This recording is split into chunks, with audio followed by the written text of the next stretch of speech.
something better for you. I wonder how you're going to respond knowing that a woman of God just prophesied over your future and prophesied over your destiny.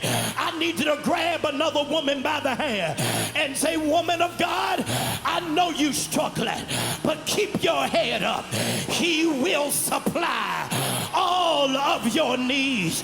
I need you to grab another woman, look that woman in the eye and say, I know you got sickness in your body. I know your blood pressure is high. I know your cholesterol is through the roof. I know they got to check on your fibroids, but he was wounded for your transgression. He was bruised for your iniquity, and by his stripes you shall be healed. I need to hear women of faith open up your mouth like you can pray and you can prophesy.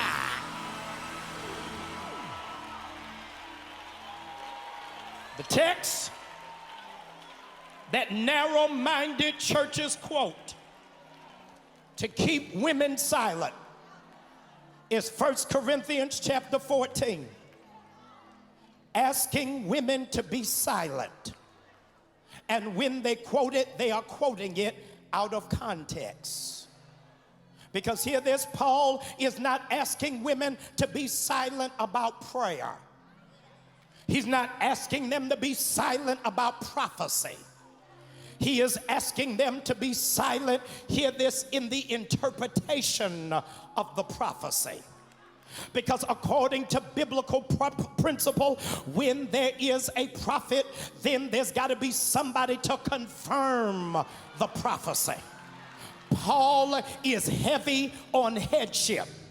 And so he understood that women have the gift of prophecy, but he was in fact putting a short gap in place in the event that the woman of God is married to a man of God. Y'all ain't ready for me in here, because Paul did not want the woman to check the man. Y'all ain't ready for this kind of preacher. Paul made the controversial statement for insecure preachers to be okay. Y'all ain't saying nothing to me. I don't care what kind of man of God you claim to be. If you don't have an authentic woman of God in your life who can hold you into accountability, then your gift ain't going nowhere. Many of you all are quoting that a woman ought to submit. She ain't supposed to submit to any man.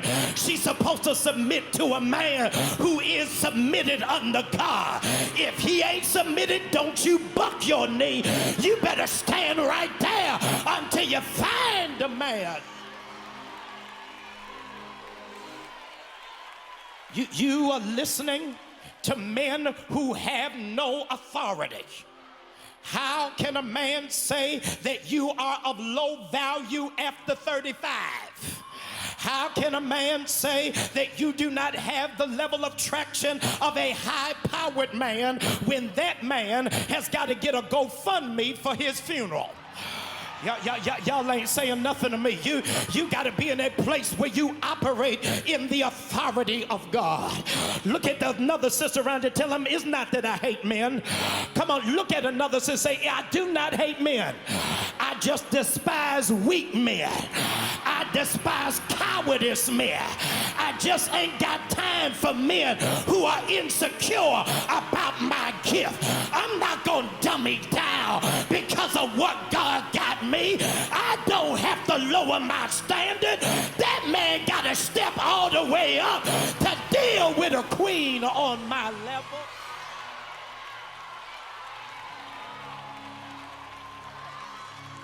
God, deliver our community from men who can't handle anointed women. I really thought y'all were going to shout right through here. I said, deliver us from men who cannot handle anointed women. He don't even understand that's really what's attracting him to you, is the anointing of God that's on your life. That man can get hips anywhere. He can get bundles of hair anywhere. But it's very rare to find a woman that got my level of anointing that can pray and prophesy.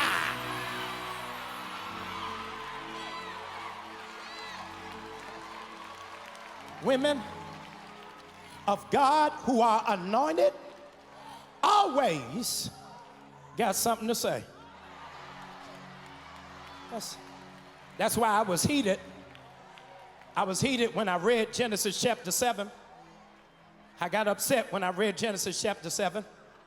Because look at what Genesis chapter 7 verse 7 says. That Noah gets on the ark. His wife gets on the ark. His sons get in the ark. And the sons' wives get on the ark. It takes Noah 150 years to build this ark. I'm waiting on the sisters to back me up on here. In 150 years, y'all don't think Noah's wife said nothing?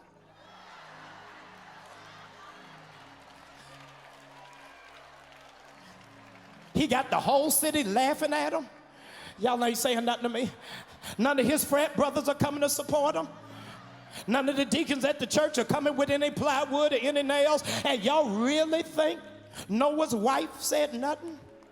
I want to put it on record, and I dare to be contradicted. Ain't no man ever built nothing of substance without a strong woman in his ear. Oh God, I can't hear nobody in here. Y'all don't think because Noah had to take on the greatest task of his life, y'all don't think that Noah's wife is at the bottom of the boat yelling at Noah? You got this, baby. Keep building it. It's gonna rain sooner or later. Y'all ain't saying nothing to me. Would you just point to some man around you and tell the man standing around, you got this. Just keep on building. Keep on working at it. God ain't forgotten what he's given to you.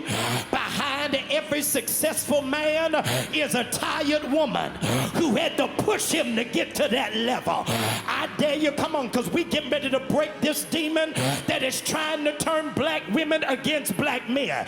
Not in this church. I need some women in this room who know how to affirm a man.